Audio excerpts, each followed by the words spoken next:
Batteries are complex chemical soups that seem almost alive due to the way their chemical nature changes over time.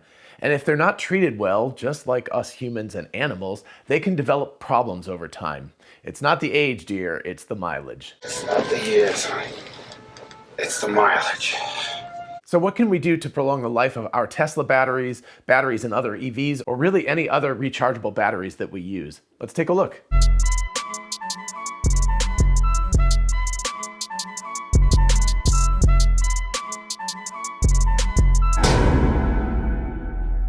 And for those of you interested in investing, check out WeBull, an amazing platform for buying and selling stocks, and now cryptocurrencies like Bitcoin, Dogecoin, and others.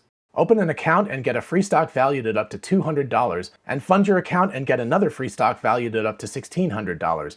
Check out the link in the description and help the channel at the same time. Hey y'all, it's Dr. Know-It-All. So I'm actually wearing this shirt for the second day in a row because honestly, I was going to film this video yesterday, but then Full Self-Driving Beta 10.10 came out and I already had the shirt on for it. So anyway, I know I'm wearing it twice in a row, but we're gonna talk a lot about physics today. So this is on the merch store if you wanna get it. Physics is the law. Everything else is a recommendation. That's an Elon Musk quote, plus a speed limit sign for a light. So anyway, I want to start off with talking about what batteries are. We're not going to get super deep into the weeds. Weirdly enough, I believe it was the second video that I ever did, and you can check it out here. I'll put it here on this channel, was about what are lithium-ion batteries. So I get into a little bit more detail there. But anyway, I want to touch on this today because I think it's important to understand what batteries are in order to understand how to care for them the best. So we're going to start with what is batteries. They have four main components. There's an anode which holds electrons and lithium ions. Again, this is for a lithium ion battery, which is what we're going to mostly talk about today because that's what's in cars. Anyway, it holds electrons plus lithium ions when the battery is charged. In other words, it's at a high energy state. Then there's a cathode which holds the electrons and lithium ions when the battery is discharged. In other words, the low energy state. Then there's a separator which keeps electrons from flowing through it, and so the electrons have to go around the outside, but allows lithium ions, which are positively charged, to go through it. So that's the separator. And then there's an electrolyte, which for most commercial batteries is a liquid. There are solid state batteries that are being used in the lab, but anyway, pretty much everything that's out there commercially has a liquid electrolyte. So basically, you can imagine the lithium ions swimming through this electrolyte fluid, coming up to the separator. The electrons can't go through that. The lithium ions can go through that. The electrons have to go around the outside. You put something there to do some work, and the batteries will provide work for you. So here are a couple of analogies, ways of thinking about this, which are, they're analogs. Obviously, they're not the reality of it, but I think it might help people who are not into battery chemistry understand this better. Number one would be thinking about pushing water up a hill. So you've got a pool up above you and you push the water up. So you do work pushing the water up. And then what you do is you release that water and it goes through turbines or something. And it spins those turbines, and those can do work. They could generate electricity. They could also run a sawmill or a flour grinding mill or something. And hey, this is not just a theoretical thing. People have used rivers for a very long time, back to ancient days, to spin things around and do work because you've got, water up in a mountain and it's flowing down to the ocean and you trap it as it goes by and capture some of that work. Well, you can certainly push the water up into a pool, a holding pool, and then you can release it. So you can put energy into it, release it out of it. And of course, electric companies do that. That's a gravity battery, basically. That's what they call it. Another way of thinking about this would be pushing air into a tank. So I don't know if you've ever been scuba diving or done anything like that, but you put compressed air into a tank.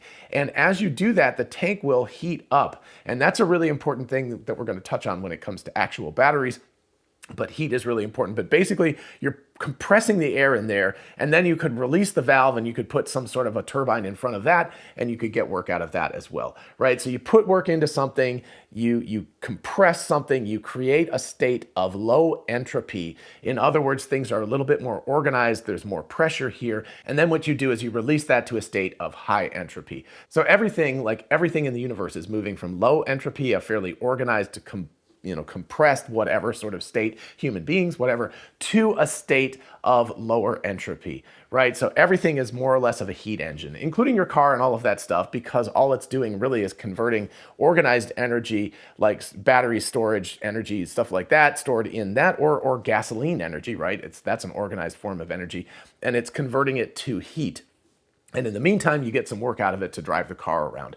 We human beings are just like that. The entire universe is like that. And of course, what is going to happen over time in the universe is that, at least the way we think about it right now, is that everything's going to get more and more spread out. The entropy is going to increase, and eventually there's going to be no gradient between a low entropy state and a high entropy state. So there's going to be no way to do work. That's basically the only way that you can actually do work. There's a whole theory, I've thought about this, it's kind of cool to think about this, but at the end of the universe, when all there are black holes left and pretty much nothing else, that there could be civilizations that live off of Hawking radiation out of these black holes, and they capture this radiation. And maybe a single thought or something takes a century of human time for a single thought to happen, because they're living at a super low energy state and they're just eking out the last little bits of energy out of our universe. Or potentially dark energy could tear everything apart and it could all cease to exist before the trillions of years that go by. So anyway, how's that for happy thoughts to think about the heat death of the universe? Anyway, we can put that aside for a moment. Like I said, physics. Anyway, on a micro level, we can think of the anode and the cathode again analogously as kind of a really big bookshelf, or two really big bookshelves, and you're passing books back and forth between them, right? So each lithium-ion atom is a book, and you're putting it onto the bookshelf. When the shelf is like half full, it's really easy to add or take away books, right? So that's the charging or the discharging of the battery. But basically, you can just kind of throw a book at the bookshelf and it's going to, land in a spot, and that's okay. So that's how that works. But as it gets really, really full, it becomes really hard to find a place to cram another book in there. And of course, as you're doing this, you're generating heat as you try to cram books in, right? So you're creating a situation where things are heating up because you're like trying to shove books in there. When the battery is almost empty, it's hard to find books to take off the shelf of the high charge state, and it's also difficult to find a place to cram those books into the low charge state. So you've got the same exact thing. It's just, again, thinking about this, you've got a bookshelf over here, which is the anode, and a bookshelf over here, which is the cathode, and you're moving books back and forth between them, which is the work that's doing, right? So whatever. Or maybe you could think of it this way, right? So you've got the anode with the high energy books, and what they're doing is they're falling to the lower energy bookshelf. So they're, a book goes boo and falls down, and that you can capture that, some of that, kinetic energy as work. And so it's electrical, not kinetic, but basically you could think about it like that. That might actually be the best analogy, is just a high bookshelf and a low bookshelf. So you have to do work to shove books into the high bookshelf, but then what happens is the books can just fall through gravitational potential down to the lower bookshelf. But the problem happens not so much in the middle, but at the ends. When the bookshelf above is almost full, it's hard to cram more books in there. When the bookshelf below is almost full, it's hard to cram more books in there. So that's the basic problem with a battery. In the middle, it's pretty good. The outside edges is where it starts to have problems. But here's where the analogy breaks down a little bit, because just to add to the complexity, charging or discharging a battery too quickly or under the wrong conditions, too cold, too hot, etc., alters the chemistry of the anode and the cathode, which reduces their ability to hold lithium ions. So again, it would be like having the bookshelf, but having a bunch of junk on it. So, you have a bunch of stuff like that, right? That, just random things end up on the bookshelf instead of actual books. So you can't hold as many books anymore. So I guess that would be the analogous way of thinking about that. But anyway, doing things wrong can build up junk more quickly, and therefore fewer books can fit in each of the bookshelves, and so you don't have as much capacity anymore. So basically, it's complex, and you can really screw up battery charging if you're not careful. And if anybody, if you're old as me, or even, born in the 80s or something like that, if you remember those nickel cadmium or NiCad batteries from the 80s and 90s that like remote control vehicles and all that kind of stuff used, they were really problematic. If you didn't charge those things super, super carefully, they would die, and relatively quickly, and it was really, really annoying. All right, so how do we combat this? Well, I'm going to turn to Tesla and also Dr. Veronika Wright, who has a PhD in batteries. I've done a couple of interviews with her. You should definitely check those out. I'll leave a link to those above. But anyway, she was super generous, and she said she would help out with this video. So thank you so much to her for all of this. So I have 9 charging suggestions for you. Number 1, and this is not under our control, but it's really, really good this is happening. Software has gotten much better. Tesla, Apple, Samsung, etc. all have really mature software that controls the state of charge and the state of charge and discharge to ensure that the batteries last as long as possible. My iPhone, for example, learns when you're sleeping, like in general, and it charges more slowly. It charges the battery much more slowly overnight so that it gets full only around the time you're going to wake up. So what it's not doing is it's not charging up as fast as possible and then holding the charge near 100% for a long time, which is not great for battery longevity. In addition, my MacBook now holds the battery charge at around 80% when it's plugged in, unless I tell it to charge all the way up. So that's a good thing too, because it's not charging it all the way up to 100% and it's leaving it at a state of charge that's less than that, unless I tell it, I'm like, hey, I'm gonna have to use this for the day, so I need to charge it up to 100%. So this brings us to number 2. From what I was saying before, it's obvious that for many lithium-ion chemistries, NMC in particular, charging the battery beyond 80% is not ideal. So you should only do this when you need to, like for a road trip or something. But just to make things even more complex, if you have an LFP or lithium iron phosphate based battery, that chemistry actually likes to be charged near 100%. So you should charge that battery up all the way. The good part about this is if you ask your Tesla dealer, they will tell you which chemistry you're using. I think for the most part in the United States, it's mostly NMC. In China, it's a lot of LFP. In Europe, you're gonna get a mix of things. So there you'll probably wanna ask. The other thing is that the Tesla app itself on the car and on your phone has like a little thing that tells you, it says, this is good for daily driving. It has little hash marks.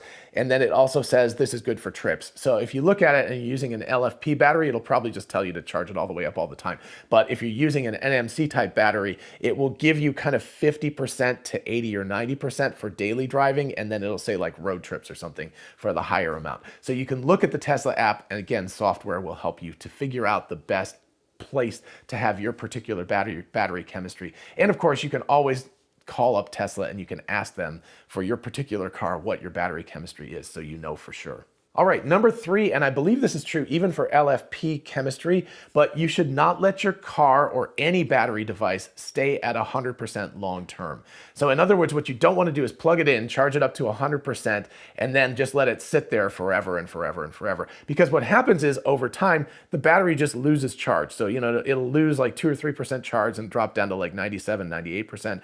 Then the power will kick back in again and it'll charge it back up to 100%. Then it'll stop, it'll discharge, it'll charge, it'll discharge. And remember, you're cramming books into the bookshelf at this point. So this is a really, really bad spot to be in. You don't want to be cramming books into the bookshelf at 100% full. So if you're going to leave it long-term, leave it at like 50, 60, 70%, something like that. And then it'll discharge and charge, but it'll discharge and charge at that percent, not at 100%. So anyway, if you only take one thing away from this video, it is do not charge and leave the car charged at 100%. If you're on a road trip and you need to charge it to 100%, that's great. Charge it to 100%, then unplug it and drive. So don't leave it plugged in at 100%. That's probably the worst thing you can do for your battery, is leave it charged up that much. Number 4, and opposite land, is don't discharge your battery completely. Remember, we also have the bookshelf on the bottom as well, because you're going to be trying to cram all the lithium ions into that bookshelf as well. So this will mess up the cathode, right? So the bookshelf at the bottom is getting really full. Veronika says that keeping the battery above at least 10% is good, and above 40% is actually ideal. So you should keep it in that kind of middle range there. That's the best place that you can have it. Number 5, if you're a new Tesla or EV owner, don't freak out when your new car's battery capacity degrades rapidly at the beginning of owning the car. This is natural. There's a coating that builds up on the anode and the cathode as the battery is worn in initially, and it's eventually going to fall to somewhere around 90% of its original capacity over about 100,000 miles or 150,000 kilometers. So what you'll see is kind of a rapid, like, whoop, a little bit, and then it'll kind of level off and drop just a little bit over time.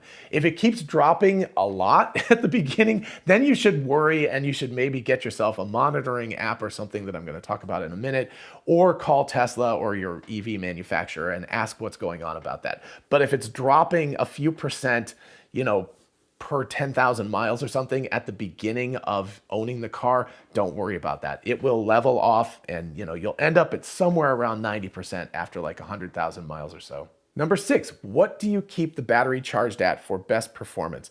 Tesla recommends 50 to 80% for daily driving. Again, not for lithium iron phosphate, LFP batteries, but for the other chemistries.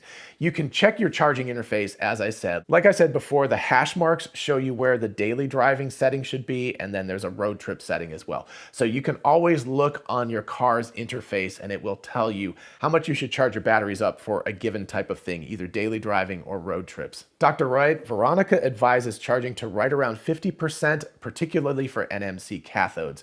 And again, this is right in the middle and it makes the bookshelves happy. In fact, she advises that for optimal long-term performance, the battery should generally sit between 40 and 60%. For my long-range Model Y, that would give me somewhere around 60 miles or 100 kilometers a day, which is actually more or less the range that I normally drive maximum in a day. So for me, at least, that works out pretty well. Number 7, how do we charge? Here, less is more. A lower amperage equals slower charging, which is best. Like, again, the NiCad chargers, if you remember, they had trickle chargers that charged them very, very slowly. That made the NiCad batteries happy. It obviously makes the lithium-ion batteries happy as well.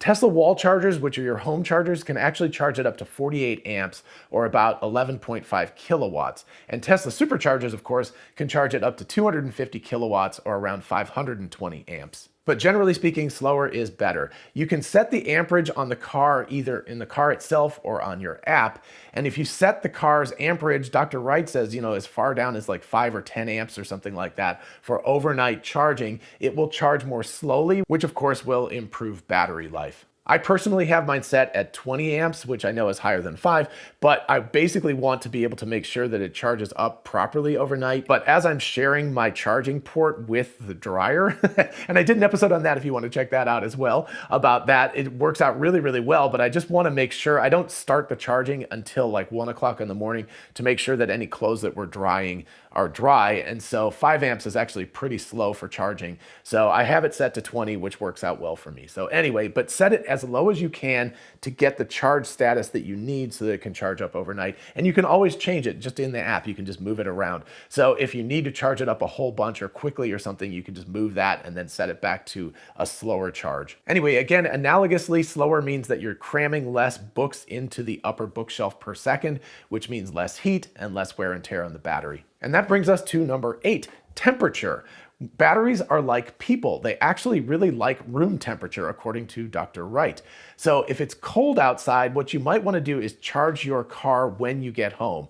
The batteries will still be warm from the drive and they'll be happier charging at that status instead of at 0 degrees centigrade or something like that, or 0 Fahrenheit, depending on where you live. On the other hand, if it's very hot outside, let the battery sit for a while before charging and leave it at a lower state of charge until just before you need to travel. So for example, if you leave at 7 o'clock in the morning, you can set the charge to start late in the night, and then it will charge up later in the night when it's cooler for one thing, but also it will only get to its full state of charge shortly before you leave.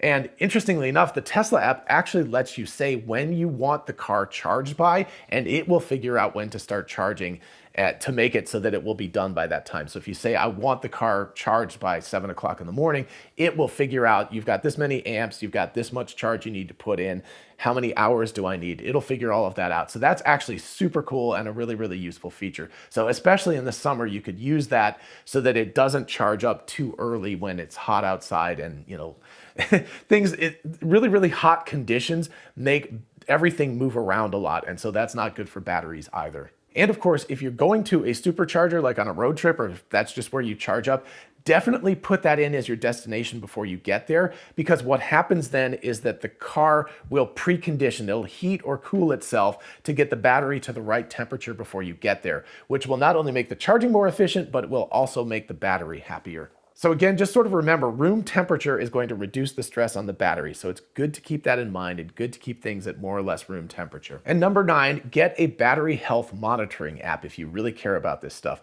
I'm testing out Tessie, and there's a bunch of other battery monitoring apps. They generally cost some money. I have nothing to do with Tessie. I'm just saying, I just happen to be using that one. But basically, they let you know the status of the battery as well as a ton of other aspects of your car. So you might find that interesting and fun if you're interested in really getting into the weeds about that.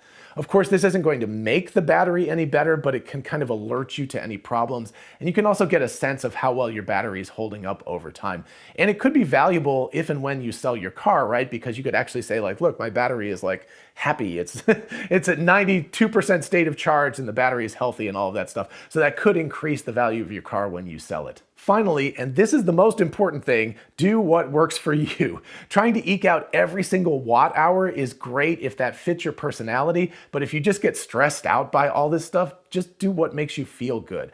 I, for example, need to keep my charge around 75%. I know 60% is probably better. I never drive 200 miles in a day, but it just makes me less stressed out to have it at that state of charge.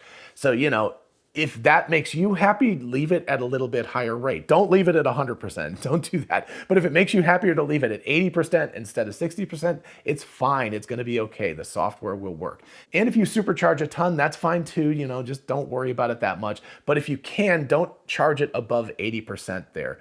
That last 20% is where it's going to really be cramming things in there. So again, as you are able to, try to charge it that much, but if it's going to cause you stress, it's going to be okay. Follow the best practices, but also do what you need to do to lower your stress and enjoy the car. Remember, the built-in software works well, and if you lose an extra % or 2 over time, but have a lot less stress, that's really fine. All right, I hope you enjoyed this episode and found it fun and thought-provoking and useful. If you did, please do like it so other people can find it, and of course, consider subscribing for more of this kind of stuff. As always, a huge shout out to my patrons on Patreon.